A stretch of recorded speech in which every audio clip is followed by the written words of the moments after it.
This really is the beginning of a new era, and I think beginning is an important part of that sentence. This is the first time I think that, in a long time that Bungie has stood kind of on its own.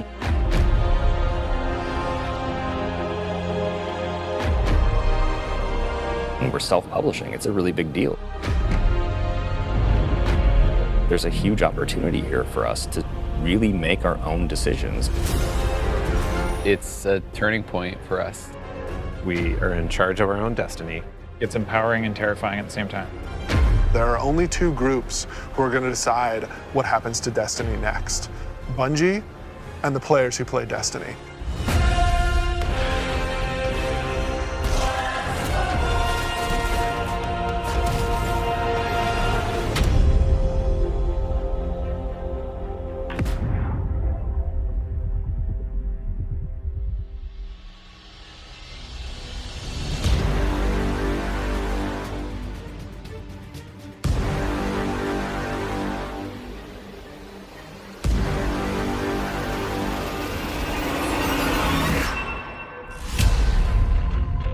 So at its core, Shadowkeep is about returning to the moon.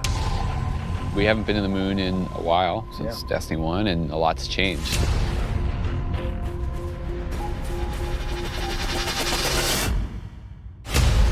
When you go back, it isn't exactly what you thought it was. There's like huge cracks ripped into it. There's a weird scarlet fortress. And so the context of the moon has been updated entirely. This isn't just about the hive anymore.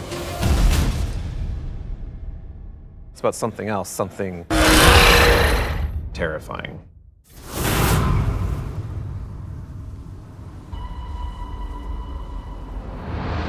The moon this time around is something really scary that is playing on your fear in a way that hasn't happened before. Before it was, oh, it's a big giant thing and it's scary, but now there's actual some psychological elements to that. How long has it sat in silence, watching us? Much too long. Having Eris Morn come back instantly signals to players the tone shift and change. There's an undertone of threatening and psychological horror. You're all insufferable! We want to tap into what makes Guardians afraid. What are their worst fears? Shadowkeep refers to the things that Eris unleashed on the solar system. Nightmares are manifestations of a Guardian's past. What if the villains that you thought were well into the ground actually weren't, and they were being resurrected by the darkness? Eris is trying to figure out how she unleashed this kind of madness, and so she needs your help.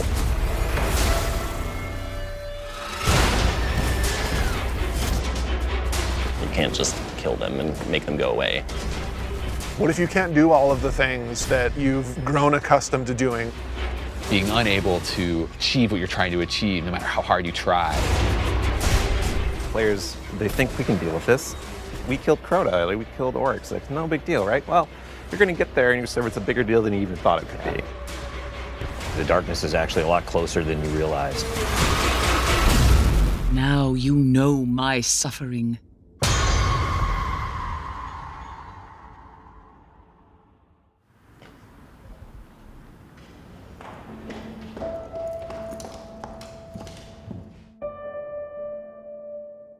It's been a year, basically, of just a constant two-way dialogue with all of our passionate players. Under it or on the sides of it more? The number of green... That's really informed what it is that players want out of the Destiny game and how we're evolving, not just the story of the world, but what happens to you as a Guardian. The thing that was supposed to blow you back or whatever, it's related to acceleration. A bunch of the work that we're doing is about adding depth to the character sheet. The teams are thinking about how do we want to evolve armor, get more stats into the game, get more player customization. How can we get the depth of pursuit for how you want to play with this awesome character you've been building now for, some of us 5 years. And completely new ways of deepening the character RPG that we all know and love and want to be better.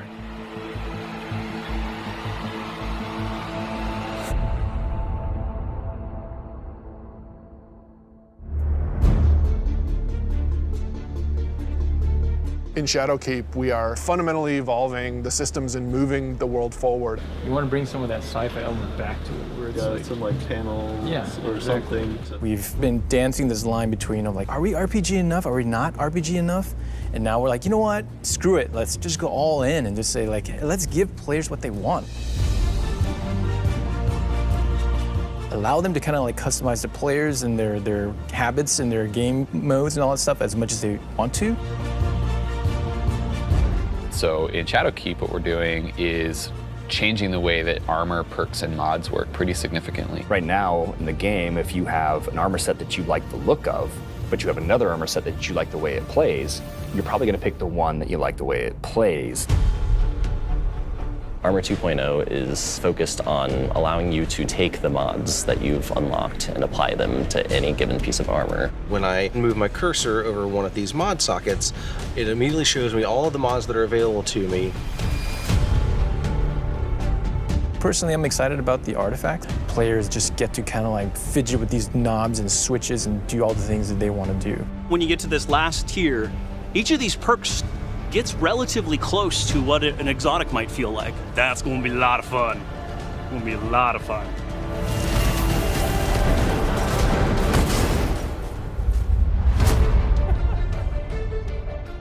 Finishing moves are a new thing for Shadowkeep. What's your favorite? I mean, there's some crazy ones. For the hunter, this awesome flourish where he actually does like spin in front of him, has two knives, and then just hits. I was like, what the heck? Like, what game is this? Yeah, Titan finisher. He jumps in the air, pulls back, looks at his fist, and It's kind of like the dunk. There's so many different ways to dunk. You can behind the back, 360, cartwheel, whatever.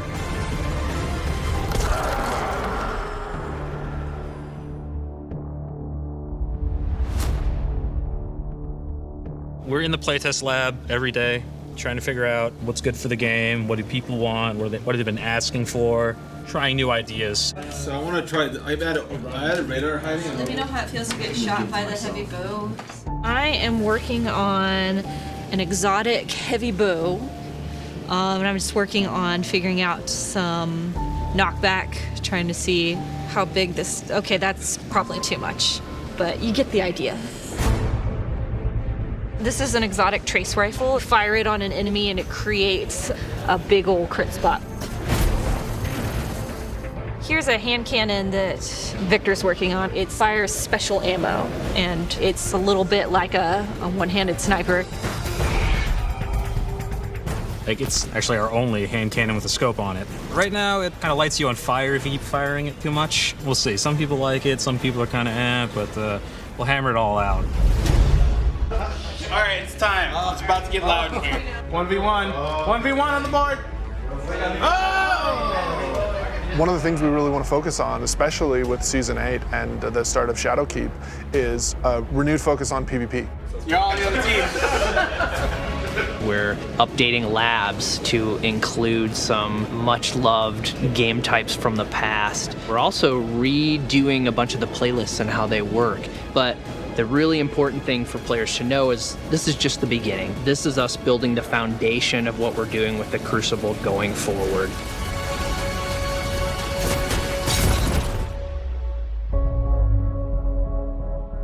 Previously, you would have a 20, 40, 60-hour climb before you could do what's considered in-game content. And now you can pretty much do that immediately. We want you to feel like you are in the end game from the moment you step on the planet.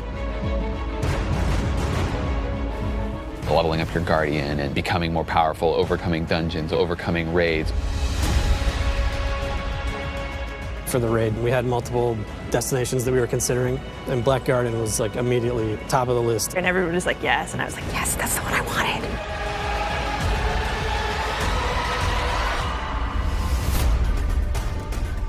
With Forsaken, we've started finding more ways for players to customize and personalize their character and differentiate themselves. Shadowkeep's going to push even further in that direction. The word, which is really guiding us in a bunch of ways, is depth. It's about experiential depth. When we look at how we're thinking about the next 3-5 years, it's really important to us. It's cool to have a game that you can invest in with your friends, tweak your monster killing machine and make it 2% better every weekend, doing different things and figuring out how to craft this perfect build that you feel like is your own. Like, that is cool. There's nothing nerdy about it. We're like happy to own that. We're gonna stand on that corner.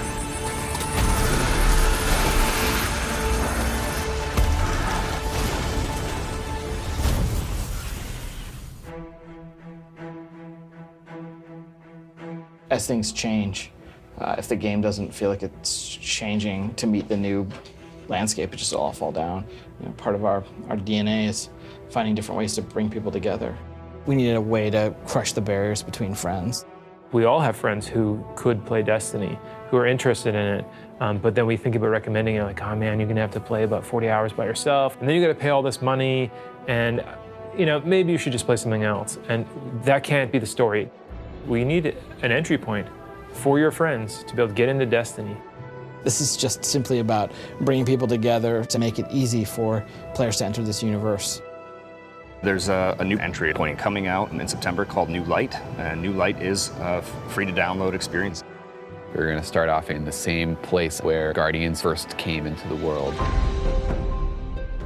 Guardian. Guardian? Eyes up, Guardian.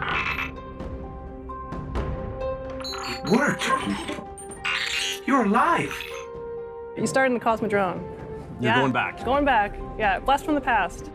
Okay, it's not going to break orbit, but it just might get us to the city.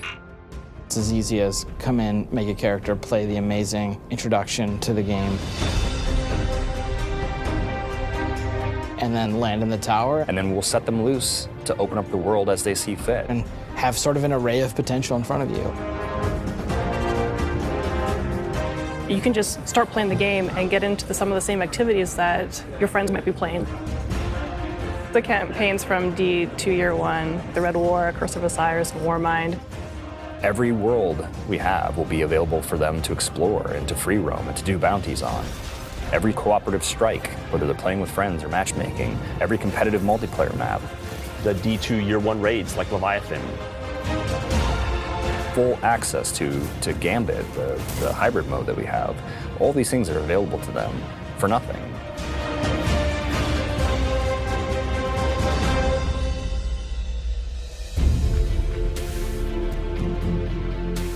We've always said that Destiny is best when you play it with your friends, and we're trying to make it easier. So if your friends who are playing Destiny are on different platforms, we're adding cross-save so that you can move between the different platforms and play wherever your friends are. Like if I'm playing and I want to move over to my PC, I should have my character go with me. We want Destiny to meet you wherever you want to play, so that's incredibly important for us. We wanted cross-save before we shipped Destiny 2, right? Like a bunch of it was built. We just couldn't get there for capital R reasons. And many of those reasons have disappeared. So we are headed full steam ahead on that. And we got to figure out how we're going to get there and how we're going to give the players what they want.